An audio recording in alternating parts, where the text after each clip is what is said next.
வணக்கம் நண்பர்களே, இன்ஃபோஸ்டன் system சேனல்லேருந்து brand ambassador David பேசுகிறேன். ஸோ நம்ம செமிகண்டக்டர் சீரீஸை பற்றி பேசிகிட்டு இருக்கிறோம். 8 எபிசோடு வரைக்கும் நம்ம பேசிட்டோம். அது ரிலீஸ் பண்ணியாச்சு. ஸோ நிறைய பேர் மேபி 9th எபிசோடு இன்னும் ஏன் வரலன்னு வெயிட் பண்ணிகிட்டு இருப்பீங்க இல்லையா? 9th எபிசோடில் நம்ம டிரான்சிஸ்டரை எப்படி மேனுஃபேக்சரிங் பண்ணுறாங்க அப்படிங்கிறத நம்ம பார்க்க போகிறோம்.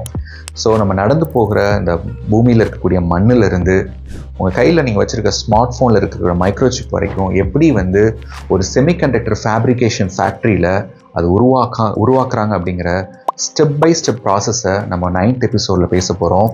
இது ஒரு காம்ப்ளிகேட்டடான டாபிக். ஸோ இதை எப்படி உங்களுக்கு எளிய முறையில் உங்களுக்கு புரிகிற மாதிரியும் அதே சமயம் எதையும் மிஸ் பண்ணிடக்கூடாது அப்படிங்கிறதுக்காகவும் எங்கள் டீமெல்லாம் சேர்ந்து ரிசர்ச் பண்ணி பல மணி நேரங்கள் செலவு பண்ணி இதை நம்ம உருவாக்கிட்டு இருக்கிறோம். 9th எபிசோடு அடுத்து கொஞ்சம் நாளில் ரிலீஸ் பண்ண போகிறோம். இதை நீங்கள் பார்க்கும்போது உங்களுக்கு ரொம்ப இன்ட்ரெஸ்டிங்காக இருக்கும், ரொம்ப ஃபேசினேட்டாக இருக்கும். இன்னும் ஒரு பெருமையான ஒரு விஷயம் என்ன அப்படின்னா, இந்தியாவிலேயே ஃபஸ்ட் டைம் நம்மளோட சேனலில் தான் இந்த manufacturing of modern MOSFET transistor பற்றி ரொம்ப தெளிவாக ஒன்று கூட மிஸ் பண்ணாமல் பேச போகிறோம். ஸோ கண்டிப்பாக அது உங்களுக்கு பிடிக்கும். Stay tune. 9th எபிசோடு வரைக்கும் வெயிட் பண்ணுங்கள். சீக்கிரமாக அதை நாங்கள் ரிலீஸ் பண்ணுறோம். தேங்க்யூ.